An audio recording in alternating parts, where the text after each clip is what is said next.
খুব সুস্বাদু। নবদ্বীপ আসলে এই ঘোল খেতে মন যায়। এই কেমন লাগে এই ঘোল খেতে যদি একটু বলেন? এই ঘোল খেতে খুব ভালো লাগে। আমি প্রায় 10 থেকে 11 কিলোমিটার দূর থেকে এসেছি।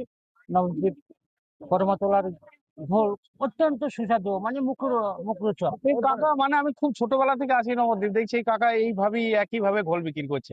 হ্যাঁ, খুব সুস্বাদু। এই কাকা অনেকদিনই এই ব্যবসা করছে। খুব ভালো ঘোল, বলার মতো না, খুব সুস্বাদু। আপনি কি নবদ্বীপ আসলে খান ঘোল? আমি নবদ্বীপ এসে চারিচে পাঁচ এই গ্লাস যে খাই। এটা হচ্ছে পোরমাতলা মন্দিরের সঙ্গে, এই পোরমাতলা যে মন্দির আছে হ্যাঁ, তার পাশেই, তাই তো? হ্যাঁ, একদম করমতলা মন্দিরের পাশে। এই ঘোলের স্বাদটা কেমন যদি একটু বলেন? ফুলের স্বাদ মানে বলার মতো না, মানে খুব সুস্বাদু। আপনার এরকম স্বাদের চলুন ঘোল কাকার আমি ঘোলগুলো পাইনি। একটুখানি দেখায়। কাকা কি সুন্দর ঘোল বিক্রি করে, দেখুন এইগুলো। এই যে অনেকেই হয়তো চেনেন, আবার অনেকেই চেনেন না। হ্যাঁ, যারা জানেন না তারা এসে খেয়ে দেখতে পারেন যে কত সুন্দর। আর গরমের সময় তো অপূর্ব লাগে, তাই না? হ্যাঁ, গরমের সময় এর চেয়ে অনেক ভালো। অনেক ভালো। হ্যাঁ, শীতের চেয়ে আর গরম আমরা ভালো। নবদ্বীপ আসলে মানে ঘোল খাবোই। আমি তো 5 গ্লাস খাই।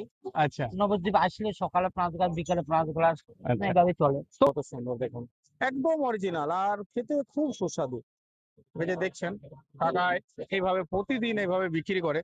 আচ্ছা কাকা বাবু, আপনি কতদিন ধরে বিক্রি করছেন ঘোল যদি একটু বলেন? 48 বছর, 48 বছর। 48 বছর ধরে বিক্রি করছেন?